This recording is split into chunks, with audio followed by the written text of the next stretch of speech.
Welcome to 4C's One Family, where we share thoughts and opinions concerning life in Taiwan, the region, and the world. I'm your host, James Thomas, coming to you from Taipei, Taiwan, and I'm so glad to have you traveling along with me on this journey, and welcome to the show. Let me know if you can hear me okay.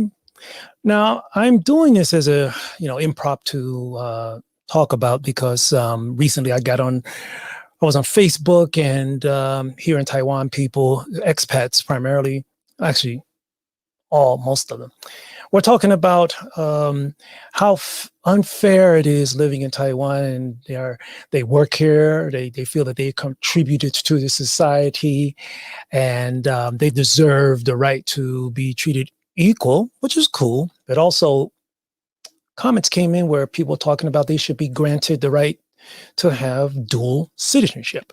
Now, I'm not going to go into a lot of the comments of why or how basically Taiwan grants dual citizenship to certain people. Taiwan has recently, especially in the past 5 years, been granting dual citizenships to certain foreign or originally foreign nationals who in some way contributed to the development of Taiwan, whether it has to do in the scientific field, some parts in the education, higher education field, college, university. Like I said, maybe in ways of cultural activities. There are a few pastors or religious foreign nationals here who have taken part in these indigenous tribes population, who is helping them through their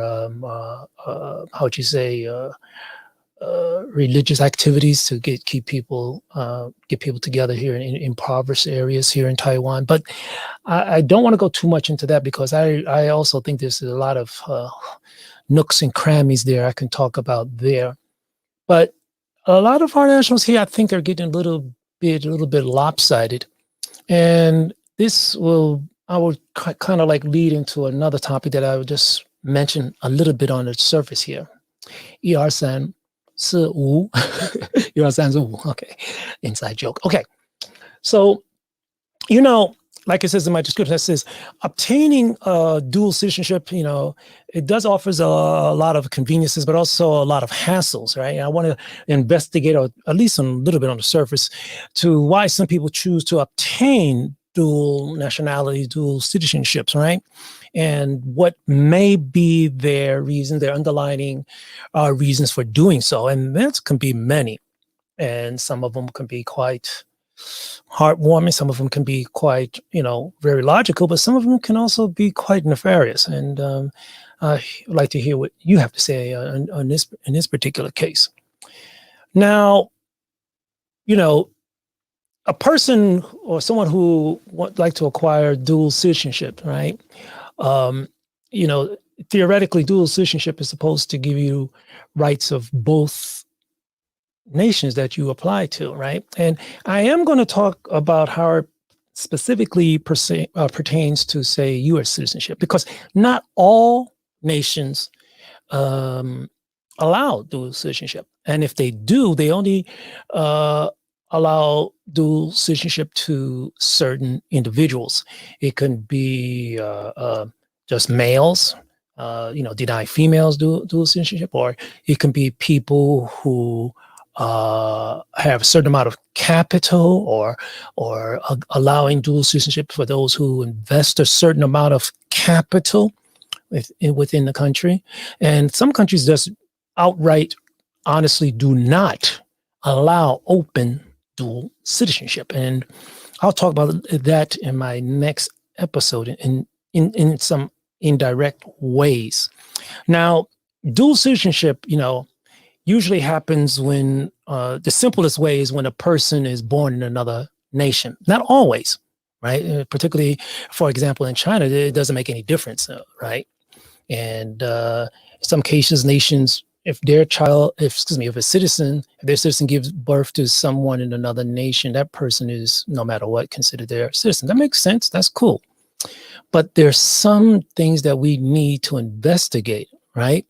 Now, dual citizenship in some ways can be obtained through a lot of legal processes, right? Like, for example, if a foreign national, for example, marries a citizen of that nation, there, in a lot of cases, in some nations, they are granted citizenship of the nation their spouse belongs to, right? That may sound cool and fine, but like I said before, or like I said in my opening statements, there may be some underlining motivations for doing such things, right?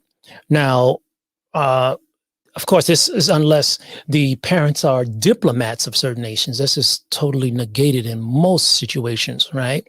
So, usually in some nations, in particular, in this case, the United States, when a person is born in the United States, they are, boom, a United States citizen. Now, I know some of you already know a little bit about uh, people going to, for example, the United States and giving birth, just for their child, just because they want their child to be a U.S. national. And like I said, I'll be talking about that later. And there's a lot of nefarious motives for this type of birthing, which, in my eyes, are just totally crazy why the United States allows certain nations to have such easy access to do things like this when their rights are not reciprocated in other nations, in these nations that take advantage, in these nations that allow their citizens to take advantage of this. And it's not their fault. It is, from my point of view, and especially in the modern sense of the word, something that the United States needs to restrict.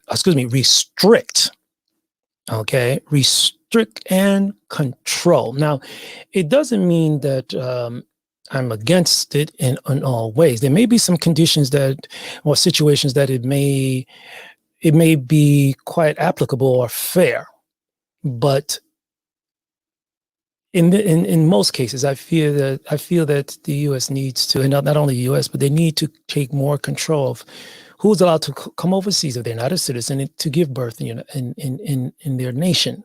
Because there are individuals who are taking, especially in Western democratic nations, who are taking advantage of this so-called loophole. Right now, like I said, dual citizenship can also be granted through, legal process, applications and stuff like that. And there are nations that are hard to get into than others, right? But, I'm talking a little bit more than legal residency. Now, what got me to really get on here and to talk about this is because, like I said before, I'm seeing conversations going on, especially here on Facebook and in the Taiwan community, about people talking and complaining. Mostly, a lot of them are privileged expats living abroad, especially here in Taiwan, that they should be granted the rights or the opportunity to become a dual citizen of Taiwan. And some of them, I see some of these people who've been here for only 2 or 3 years and they're talking about this. Now, let's talk about why, in my eyes, and if there are those who don't agree with me, let me know. And if you going to say you disagree with me, please give me a reason why. Then maybe we can help clear some stuff out. Now, a lot of people, and I'm seeing quite a few foreign nationals that are coming here, especially from where I come from. They want to be citizens here to, especially in Taiwan, to what? You guess.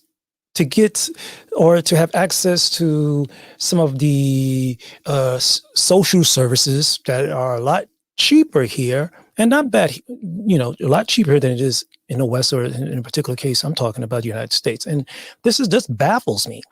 Here in Taiwan, the healthcare system is not bad. Okay. There's a lot of nations here. I mean, no healthcare. I haven't seen the healthcare system here and globally that's perfect. And I'm also including places like Cuba in this situation. Okay, as far as public healthcare services or easy access. Yes, the United States has a very big problem with healthcare services and access in the United States, and also in a type of gerrymandering of healthcare services in the United States, which is sad, but that's another topic. But the thing is, I'm seeing foreign nationals here in an indirect way, and not obviously, or even admitting that the reason they feel they what they really want foreign nationality here, it's going to be dual citizenship here in Taiwan, is because of the easy access to public services and things like that. Yeah, okay, Nicholas. Okay, I said healthcare system in Scotland is the best. Okay, maybe you can explain to me why, or drop me a link and I'll investigate why later. I will look at it. I've seen healthcare systems available in places like Finland, Switzerland, that are really butt kicking and put U.S. healthcare system to shame. I mean, this is something that people worry about when they get a little later up in their age and later in life, when they get to think about their how would you say their legacy on this in the world. And this is what the downright truth is. And if and this is the truth. Now let me back up a little bit. I'm talking about the particular situation where foreign nationals here in Taiwan, mostly from the West, who maybe left the West because they lost certain financial advantages here, and they see an opportunity to maybe go overseas and do something that enlightens them, or do simple things here. Like a lot of them that I see who are talking about this are inside the English language professional realm, or something like that. Taiwan does offer golden residencies for certain people that come here with technology skills and stuff like that. But that's really to be honored. Let me put this up here real quick, Nicholas, because I read it and I didn't say anything. I'm sorry. Yeah, please, drop me a line there, and please let me know. Okay, over here to be fair, in Canada, UK, in the 2-3 years, a Taiwanese or most any immigrant of any kind would be getting a PR or even full citizenship. Yeah, that's happening too much, man. I'm not saying I'm not gonna talk about is it right or wrong at this particular time, but it's a lot easier to get citizenships in certain nations. Right. And there's a lot of reasons why. Citizenship back in the old days were just designed, dual citizenship, I'm talking about, to build up the population enough to enhance the financial or the industrial base. But now, because we're in a situation and the technology allows us to work from anywhere, that may not be needed unless you're talking about want to build up a warring force, an army or something like that to help to protect your nation's borders. But let me go back. I'm bouncing off here, but let me back up. I'll get your comment back in here again, Jonathan. Let me come back let me get back on topic here before I lose your interest. I am, and look, guys, if you think I'm wrong, show me your receipts.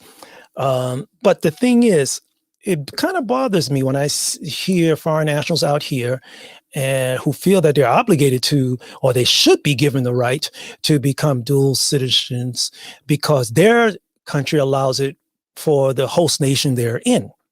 It's probably sound very simple, and well, reciprocation is something important, especially when you're dealing with international issues or sometimes even local issues. But there's some situations that these foreign nationals who I'm focusing on right now need to admit to themselves, and that is, what do you really want, and why you should be given this high privilege. Okay.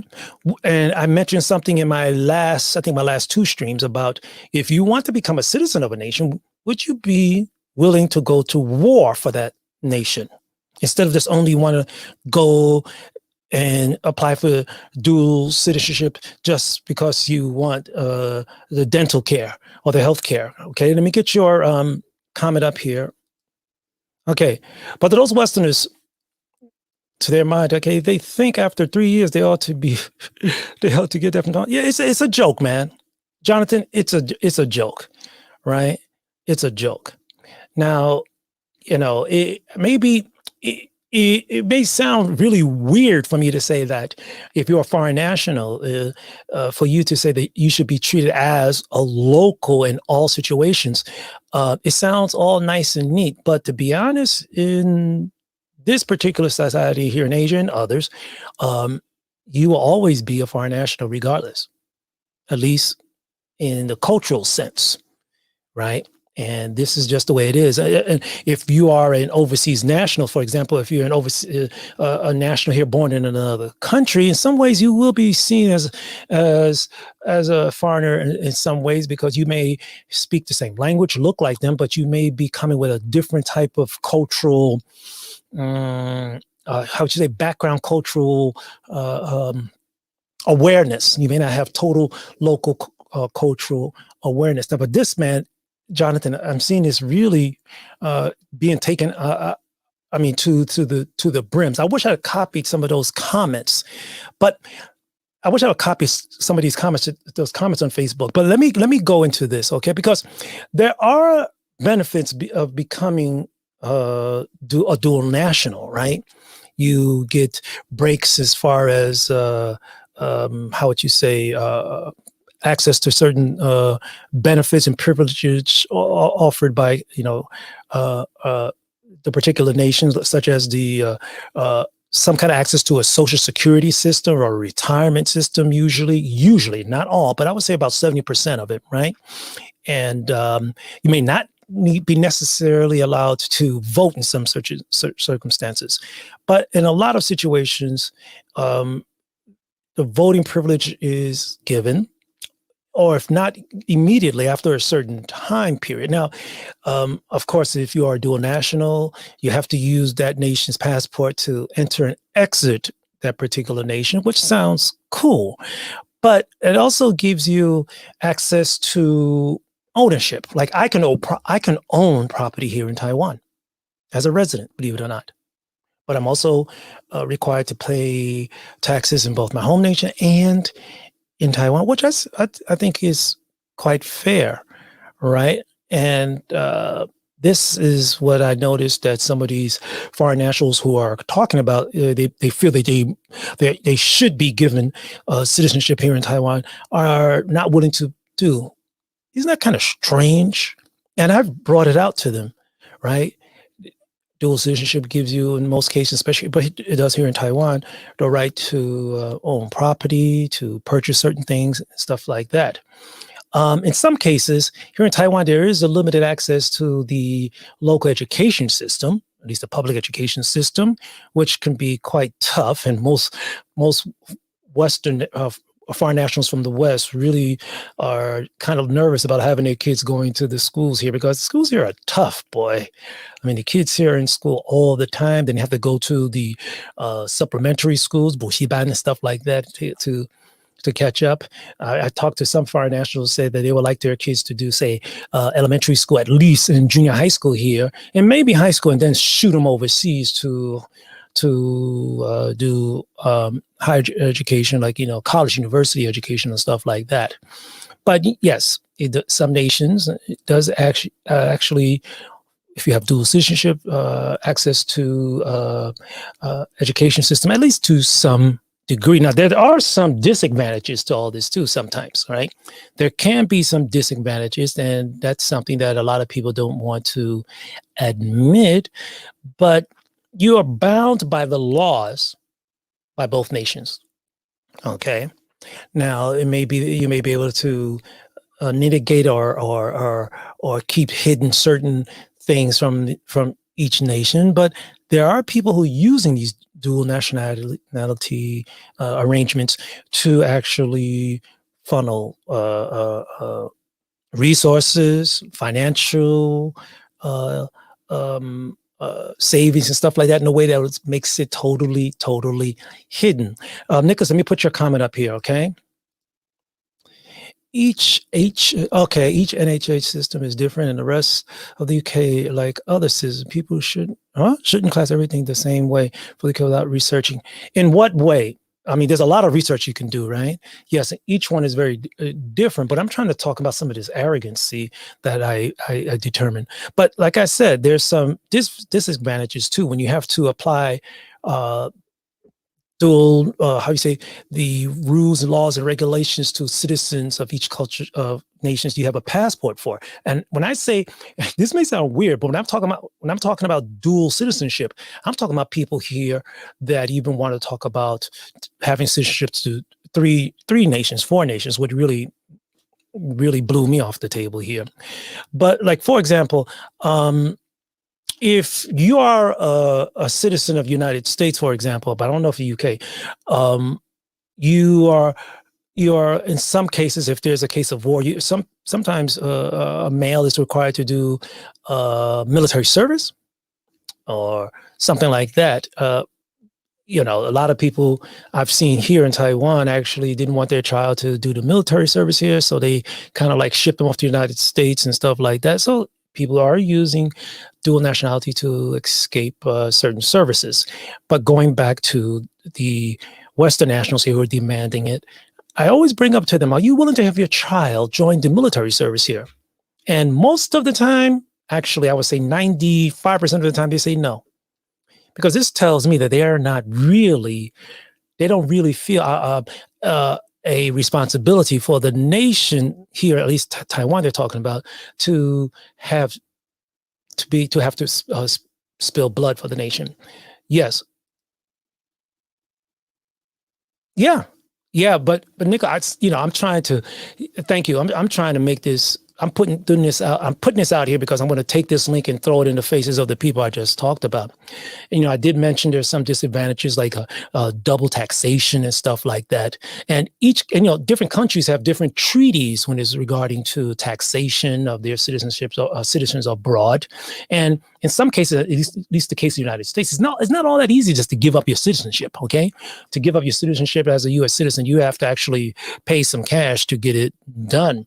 Dual citizenship allows you, in a lot of cases, to get access to employment in the nation you hope to be a citizen of, which is very cool and fine. But remember, if you're going to mouth off about wanting to become a dual citizenship, what are you willing to contribute to that particular nation? I'm not only putting this for the people who I feel who are really being one-sided here, the foreign nationals I'm talking about they feel that they should have the right to become dual citizens just because they work here and they feel that they have contributed in some way, which, just because you work, it doesn't mean you're really contributing.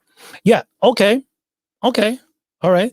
Double standard for Westerners in Asia sucks. I know. Double standard. I would say there's a double standard here in Taiwan for certain kinds of foreign nationals here, and also from certain places. If you're from, say, East Asian nation and you've been here for a long time, you will have a hard time becoming a citizen here unless you marry a local national. And it's more easier for a male national here if they marry someone female of East Asian nation. They can become citizens quite quickly. But for the other way around, it can be quite crazy. If you think this is something, I know foreigners in mainland China, perhaps who insist they deserve. Oh goodness! Oh, you can get citizenship in China only if you invest that $5 million US in mainland China, which is kind of heavy and something that I know I will never be able to do, or me and 10 other friends put together wouldn't be able to do. Probably in our lifetime. But I think that's another thing too, that maybe I should put that in another topic. And also this has to do with something that I will talk about later with those foreign nationals who claim that, for example, China is just as free as everyone else. The other comment here, well, in fairness, they see mainland China. Okay, oh, really? This is true. Well, in fairness, they see mainland Chinese get citizenship in their homelands very quickly often. Yes, it's true. But I'm going to talk about why, in my next episode, why I feel This loophole has to be closed, and for what reasons? And in this live stream, I will dump that out later. But they don't realize it's nearly non-existent. That's right. At best, it's a kind of long-term visitor visa. That's right. Or it's an income drag. It's an income drag or milking.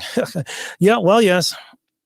Yeah. That's a lot of. That's a what? 10 what, billion?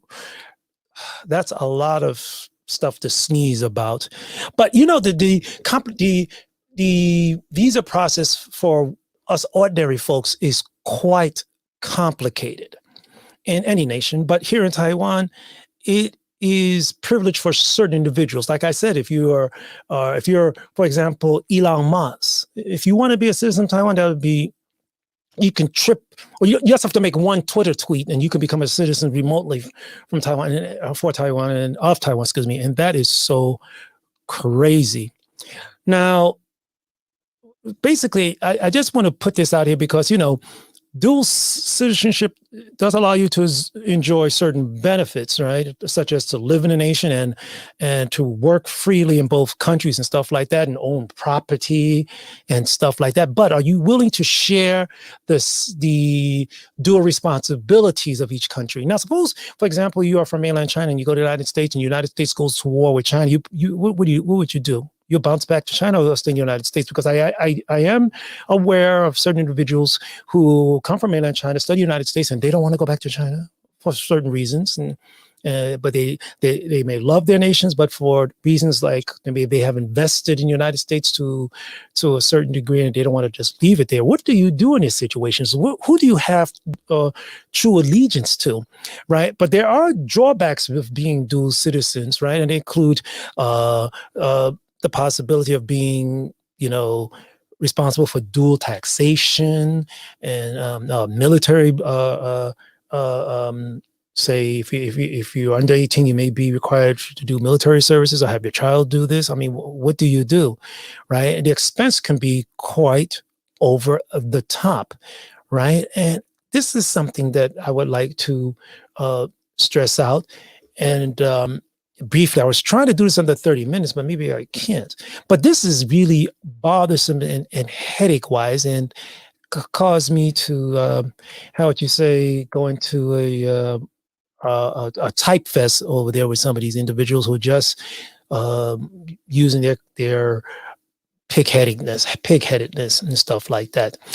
In my next episode, I'm going to talk about how it's so amazing how certain foreign nationals abroad are being banned, or how would you say, canceled in their home nations while living abroad or doing things great abroad. Now, you probably know the event that happened recently with Chloe Zhao, you know, kicking butt, you know, winning all these awards for her movie Nomadland. And I'll talk a little bit about that and how that involves some other people that particularly come from her nation. And, you know, she's a very talented woman who left China at an early age and learned something about our country from a different perspective. And I think she studied political science abroad and stuff like that. Look, I just wanted to jump in and express my 2 cents about this particular topic. And Jonathan, Nathan, and who else was in here? I forgot. Lightseeker, thank you guys for jumping in here and sharing this 30-something minutes with me. I just wanted to jump in here for a little bit and tell you what I have coming up and let you guys know that my long absence doesn't mean I'm not interested in this platform anymore. I've been doing some crazy things. I'll probably explain that to you guys at another date. And look, you know, before I get out of here, I'll wait for some comments, and if not, I'll just close up this room. I'm broadcasting from home. I, you know, still got the suit on. I should take it off and enjoy the Saturday here. Yeah, these impromptu things, this is the way I do it sometimes, because maybe I can do this regular. Maybe if I can set a time, I mentioned this last time, set a time where I can be out here all the time and at a certain time. And what I wanted to do is set a time approximately would be my Sunday here at about 9 o'clock to 10 o'clock here on Sunday morning. Thank you, Nicholas. Nicholas, are you out here in Asia or Taiwan or something like that? I really appreciate you jumping by. You're one of my 400 and I think it's 474 subscribers. I wish I can get more stuff out here. Are you out here in Asia also or what? Thank you. And look, I hope you have a nice weekend too. Also, I am also on Clubhouse. So you can also find me on Clubhouse and look up 4C1 Family. Scotland. Woo, go to bed, man. Scotland. Man, you better get to bed. What time is it over there? Hey, look, Nicholas, thank you for tuning in. And I'm going to back out here and enjoy the rain in Scotland because we need rain out here in Taiwan, okay? Because, the drought is kicking us in the butt here. But hopefully we get some more rain. The north is okay, but central Taiwan needs some more water. Places, like Sun Moon Lake, they need some water. Okay, you take care. It's 13. Oh, it's 1:30 over there. Okay, that's good. This is good for you. So I know, this time I can cause you to derail yourself on the Saturday here. Take care, everybody. And thank you very much for sharing your time with me here at 4C1 Family. Take care. 再见，回头见。Bye bye.